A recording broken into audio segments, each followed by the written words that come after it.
ওগো আল্লাহ, ওগো মালিক, তুমি ছাড়া তো আমাদের আর কেউ নাই, তুমি ছাড়া তো আমার আর কেউ নাই।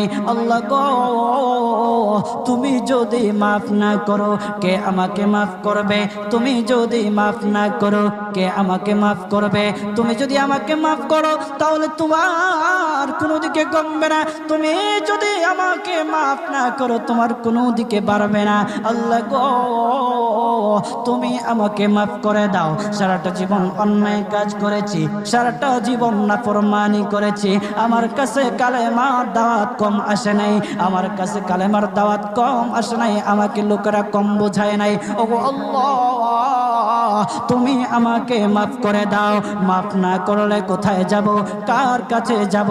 বাবা যখন মারে তখন মার কাছে আশ্রয় নেওয়া যায়, মা যখন প্রহার করে তখন বাবার কাছে